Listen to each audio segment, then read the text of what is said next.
Okay. This is Chris. She's a patient of mine that wants to tell her story of coming to Penrose Physical Therapy. So, Chris, I'm just going to let you tell, like, how you were when you started and what your life looked like, and then kind of tell your journey. Okay, Jennifer.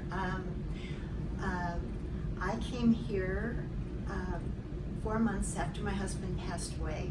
I'd been taking care of him at home for 3 years, and I had just not taken care of myself. And I had a couple of old injuries, and the lack of activity really took a toll. I'm 71 and I felt like I was 81, and I really had not even entertained the thought that I could have a normal life.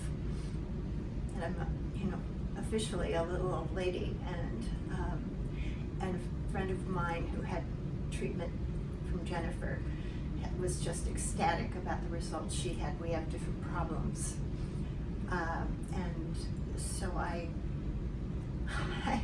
asked my doctor for a referral, and he did it.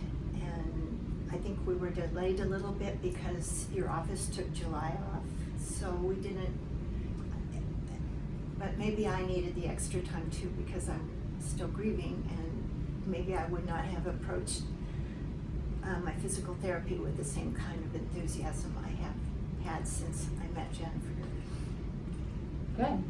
And from, like, before you started therapy, were you able to go to the store by yourself? Were you able to take care of yard work and those kinds of things? Kind of tell a little bit about what you were able to do then and what you're able to do now.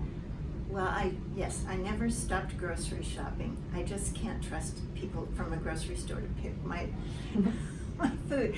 But for about 2.5 years, I was one of those people who spent extra time finding a parking space close to the front of the store because the pain.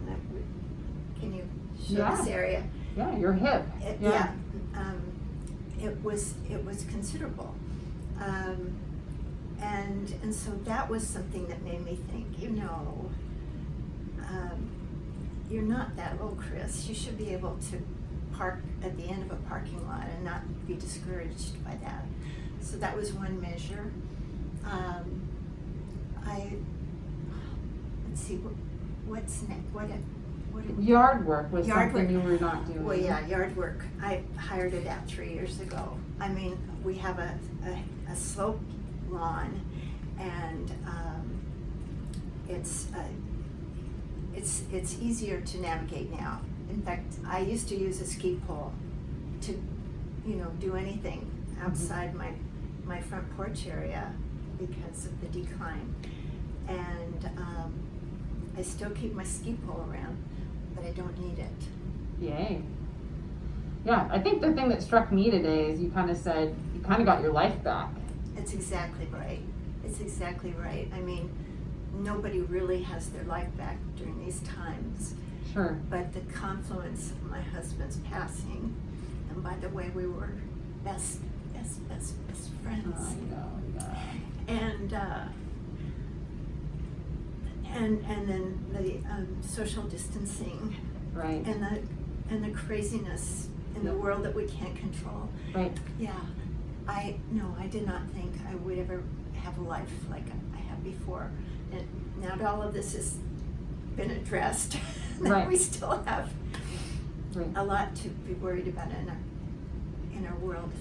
But I wake up every day. I mean, this is interesting. I would stay in bed longer because the idea of getting out of bed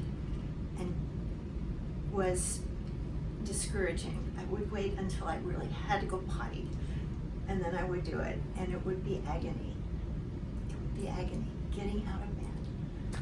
So no, my life is normal. Yeah. So it's no longer agony to get up in the morning, right? Like, we fixed that. Yes. Yes. Yeah. No, I start my day after about 60 seconds of stretching. One is the one that you taught me about the wall. Yeah. Yes.